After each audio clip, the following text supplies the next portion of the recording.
Anda sedang mendengarkan suara profetis dari para nabi, hambanya.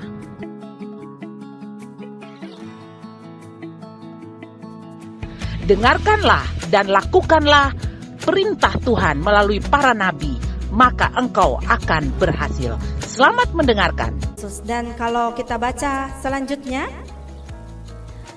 dikatakan bahwa di ayat selanjutnya, Joseph dia memberanikan diri untuk meminta tubuh Yesus itu, dan Pilatus dia tidak langsung memberi tubuh Yesus. Dia suruh tanya dulu, itu Yesus itu sudah mati belum? Ya, coba pergi cek ya. Dan mereka cek dan oh ya, Tuhan Yesus sudah mati. Dan akhirnya mayatnya diberikan kepada Joseph of Arimathea. Jadi yang pasti ketika Joseph memberanikan dirinya untuk meminta tubuh Yesus, akhirnya orang mengetahui bahwa oh, he's a disciple of Jesus. Dia pasti muridnya karena dia satu-satunya yang berani meminta. Di mana murid Yesus yang lain? Mereka tidak berani datang kepada Pilatus untuk meminta tubuh Yesus ya. Hanya satu orang ini, Joseph of Arimathea. Dan kalau kita baca selanjutnya, kalian bisa lihat di ayat-ayat selanjutnya, bukan cuma Joseph of Arimathea. Ada satu lagi yang namanya Nicodemus. Dan Nicodemus ini is also a member of the council, member of Sanhedrin ya. Jadi Joseph of Arimathea kemungkinan berteman dengan Nicodemus dan mereka lah yang menguburkan Yesus di kubur Joseph of Arimathea. Nah, hari ini kita mau lihat transformation inside of Joseph of Arimathea ya. Hatinya yang berubah. Dari hatinya yang penakut, dia jadi memberanikan diri, bahkan memberi seluruh hidupnya ya. Jadi dia seorang yang penakut. Dia tidak mau dibilang dia murid Yesus karena dia takut. Tetapi dia step in ya. Ketika dia lihat hari sudah malam, mayat itu masih tergantung. Orang yang dia kasihi itu masih tergantung mayatnya. Jadi dia harus menguburkan orang ini ya. Jadi dia menggunakan seluruh, memberanikan menaruh hidupnya ya. Mungkin dia bisa ditangkap ketika dia, oh jadi kamu pengikutnya ya. So you are a disciple of Jesus, probably you will get arrested tuh ya. Karena semua orang, murid-murid Yesus semua pada kabur, hilang. Tetapi Joseph of Arimathea dia step in, dia menggunakan pengaruhnya jelas sehingga dia bisa bertemu dengan Pilatus. He also give his possession, the tomb, ya, kubur batu yang dibuat untuk menguburkan dia berikan kepada Yesus. Di dalam keberaniannya yang baru ini, dia memberanikan diri untuk minta tubuh Yesus sehingga bisa diidentifikasi as a disciple of Jesus. Dia sudah tidak takut lagi. He's not afraid anymore. Dia dengan berani meminta tubuh Yesus, it means that he now proclaim he is a disciple of Jesus ya. Dia adalah murid orang yang mati itu, orang yang disalibkan itu. Makanya he asks for the body ya. Dan kemudian kitab selanjutnya mencatat bahwa Joseph of Arimathea is also, from the story of Joseph of Arimathea, we can learn that riches, kekayaan, can be used righteously, dapat digunakan dengan benar. Dan ini yang dilakukan oleh Joseph of Arimathea. He no longer afraid of himself. Dia tidak takut kalau dia mati. Kalaupun nanti mereka tangkap dia sebagai murid Jesus, he's not afraid anymore. Bahkan not only he give himself, but also he give his possession ya. Kalau kita lihat di sini saya taruh ayat yang paling sering disalahgunakan di Alkitab. Ya, salah satunya ini. Kadang kalau teman kita pelit lalu kita bilang, itu ya, uang adalah akar segala kejahatan. Sebenarnya it's not money, tapi love of money. Jadi kalau ada orang bilang, hey, uang akar segala kejahatan, kawan, lu salah. Not money, but love of money. Ya, cinta akan uang, itulah akar kejahatan. Ya, bukan uangnya. Melalui kisah Joseph of Arimathea, we can learn that riches can be used righteously. Ya. Uang bisa dipakai untuk bangun gereja, beri sumbangan buat janda-janda, fakir miskin. Jadi bukan uang yang akar segala kejahatan, tetapi love of money. Karena ketika hati kita melekat pada uang, Berarti uanglah sudah menjadi tuan kita ya. Karena kita cinta pada uang. Jadi akar segala kejahatan adalah mencintai uang ya. Money itself is not the root of evil, but the love of money is the root of all kinds of evil ya. Jadi cinta akan uang. Jadi bicara bukan soal uangnya, tapi bicara hati yang mencintai uang. Joseph of Arimathea bukan hanya memberikan hidupnya, he courageously proclaimed he is the disciple of Jesus. That's why he asked for the body, but he also gave away everything that he had. Ya, jelas kuburnya yang mahal itu, the tomb, and then he also provide with Nicodemus itu spices and oil. Kita akan lihat lebih lanjut apa aja yang mereka sediakan. As an act to show his love for Jesus, he prepared his own tomb. And then linen shroud yang disediakan oleh Joseph of Arimathea is not a cheaper one ya. Itu linen yang mahal sekali pada waktu itu ya. Kalau harga yang sekarang mungkin tidak bisa lagi kita ukur jumlah harganya ya. Tetapi linen yang disediakan ini adalah linen yang terbaik ya. Kemudian oils and spices, kalau kalian mau selidiki lebih lanjut, in the Bible itu ditulis kalau tidak salah beratnya hampir 70 kiloan. Entah apa isinya ya. Yang pasti mereka, kalian bayangkan, semua sudah nonton The Passion of Christ, right? Probably, yes. Jadi orang yang mati ini, Tuhan Yesus, itu mungkin sudah tubuhnya penuh dengan darah ya. Sudah berlumuran darah, bahkan mungkin sudah mengering darahnya ya. Karena sudah Yesus sudah dari malam sebelumnya lagi dianiaya, dicambuk, lalu dimahkotai duri. Dia berjalan disalib di jalan Via Dolorosa itu, dia jatuh 3 kali. Jadi sudah penuh banyak luka di tubuhnya. And then the last strike itu adalah prajurit yang menombak lambungnya ya. Karena kan Alkitab katakan tidak ada tulangnya yang dipatahkan, tetapi lambungnya ditombak untuk membuat bahwa oh ya, dia sudah mati ya. Itu so it means that the body is looks ugly pastinya ya. Tuhan Yesus tidak yang kayak di gambar-gambar yang kita lihat ya. Probably sangat-sangat ugly ya. Bahkan di Alkitab katakan memandangnya pun kita tidak mau lagi karena dia sudah sangat sengsara dan penuh dengan luka ya. Tetapi Joseph of Arimathea, dia menerima tubuh Yesus, kemungkinan mereka membersihkannya, melapnya, lalu memberikan oil dan spices untuk memberikan penguburan yang layak bagi orang yang mereka kasihi ini ya. Joseph of Arimathea and Nicodemus ya. Jadi dari hati yang takut berbalik diubahkan Allah melalui kematian Yesus di kayu salib menjadi hati yang berani, dia pergi meminta, dan hati yang mau memberi ya. Dia memberikan semuanya yang dia punyai, kekayaan yang dia ada miliki untuk penguburan yang layak bagi Yesus ya. Ya. Jadi kalau kita bilang akan dia uangnya banyak ya, tapi dia tidak suruh orang lupa minta itu mayat supaya nanti ketong kubur ya. Dia tidak lakukan diam-diam, dia yang pergi sendiri ya. Karena dia tahu sudah saatnya hatinya berubah, keberanian dia miliki, dan ketika hatinya berubah pun dia memberi yang terbaik buat Yesus ya. Saya tidak yakin dia akan tahu bahwa Yesus akan bangkit sehingga kubur ini bisa dipakai kembali ya. Tetapi yang pasti dia tahu bahwa ini sudah yang dia berikan untuk orang yang dia kasihi ini ya.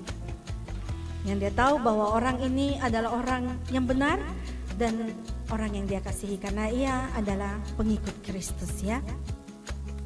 Jadi take home message for today. Jadi Joseph of Arimathea appearance in the scripture itu sangat brief, sangat singkat ya. Kita hanya temui dia beberapa ayat di setiap akhir dari kitab Bible ya. Kitab-kitab Injil itu hanya singkat saja bicara tentang Joseph of Arimathea.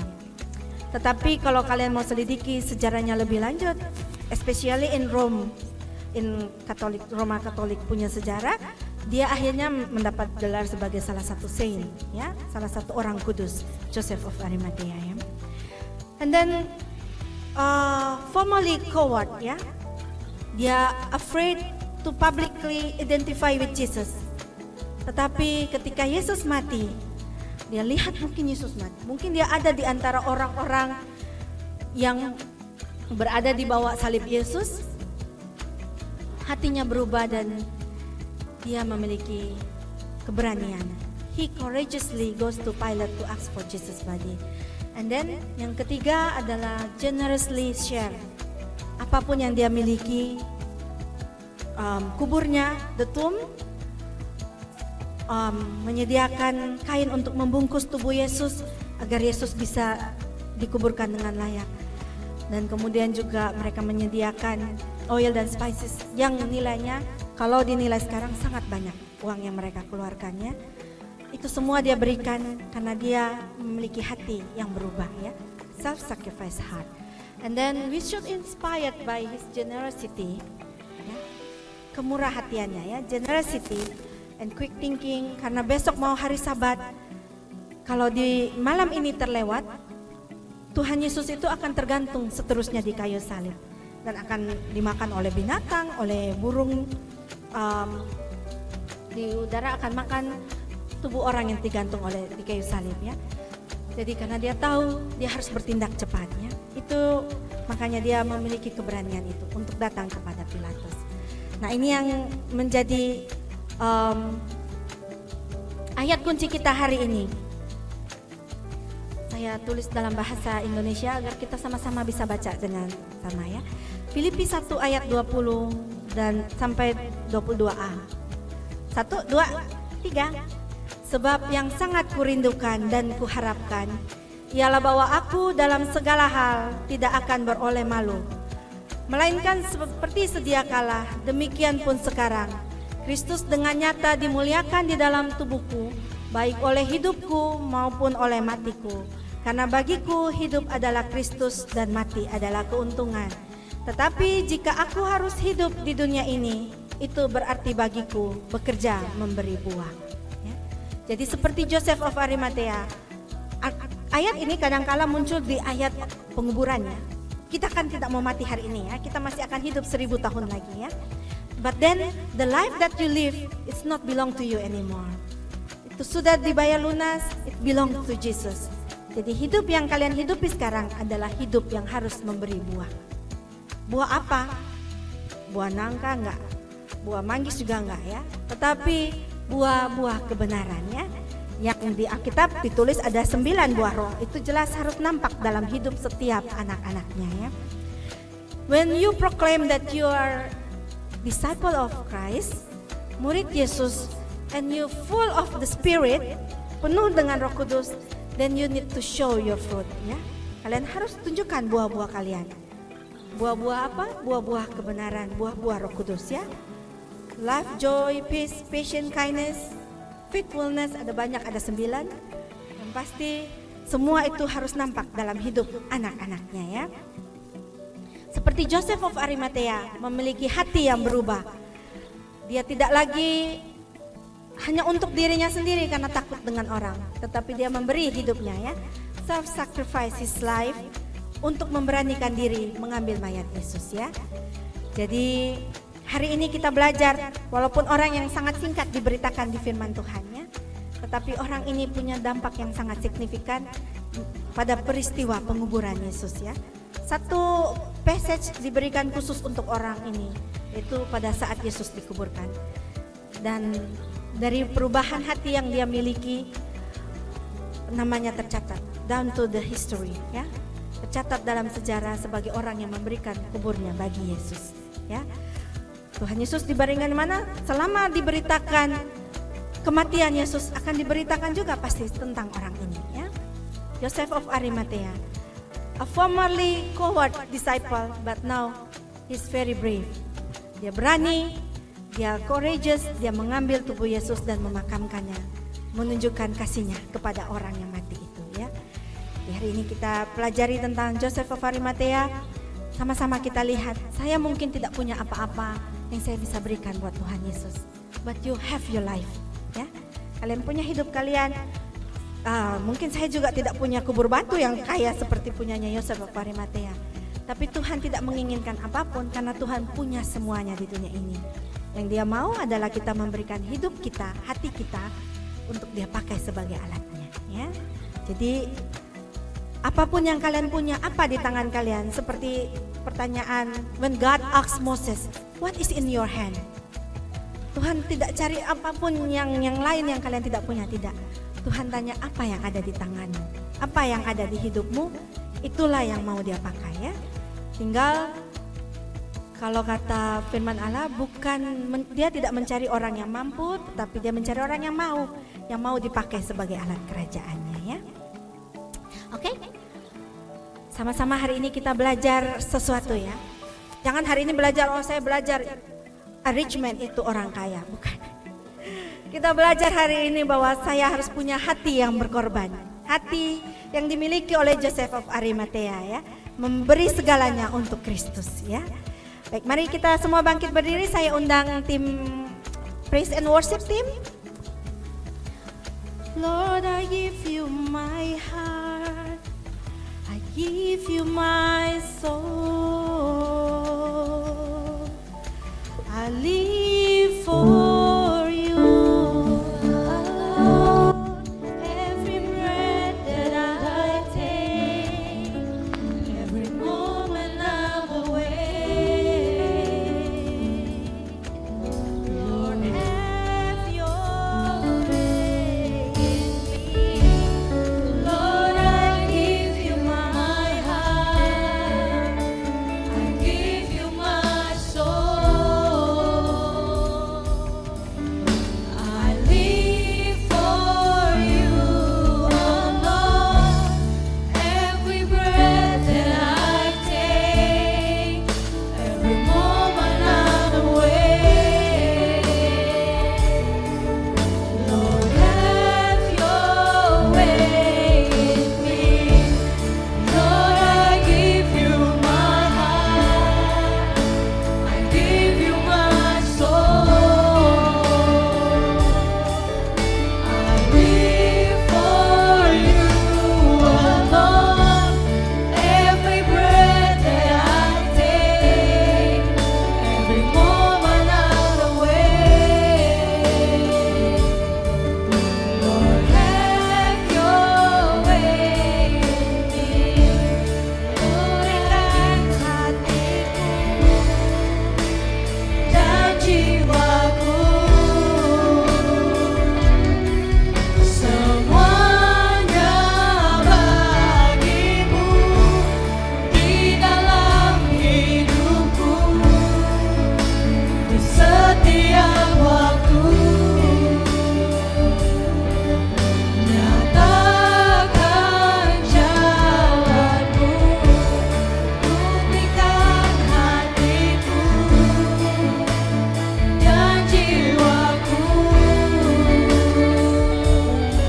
semuanya bagimu di dalam hidupku, di setiap waktu.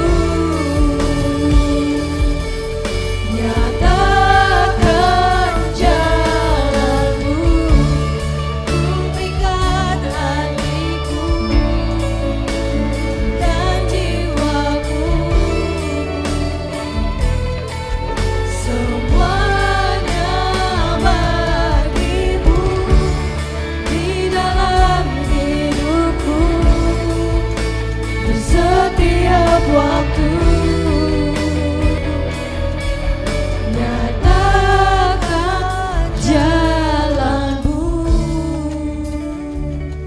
Kami berikan hidup kami Tuhan, semuanya hanya bagimu. Bentuk hati kami, untuk hidup kami Tuhan, agar kami boleh jadi alat yang indah di tangan-Mu ya Bapa, menjadi alat pelebaran kerajaan-Mu di tengah-tengah dunia ini. Ini hidup kami Tuhan, hidup kami yang masih muda ini, kami mau taruh ke dalam tangan-Mu. Kami tahu Tuhan, hidup kami ini telah ditebus dari jalan kami yang sia-sia, telah lunas dibayar oleh penebusan-Mu di kayu salib. Oleh karena itu Tuhan, kami Kami membawa seluruh hidup kami, hati kami ke dalam tangan-Mu. Mari rubah hati kami Tuhan. Singkirkan hal-hal yang buruk dalam hati kami, agar hati kami boleh sepenuhnya kami berikan kepadamu, agar hidup kami boleh sepenuhnya Engkau pakai bagi kerajaan surga-Mu. Terima kasih Tuhan Yesus. Ajar kami Tuhan menjadi pelaku firman-Mu yang hidup. Kami boleh memberi keberanian untuk kami boleh menunjukkan bahwa kami adalah murid Kristus. Kami juga boleh memberi hati kami dan memberi apapun yang kami miliki untuk kerajaan surga-Mu ya Bapa. Terima kasih Tuhan Yesus, terima kasih ya Allah Roh Kudus untuk firman-Mu siang hari ini. Kami berdoa dan mengucap syukur dalam nama Yesus kami berdoa. Haleluya. Amin.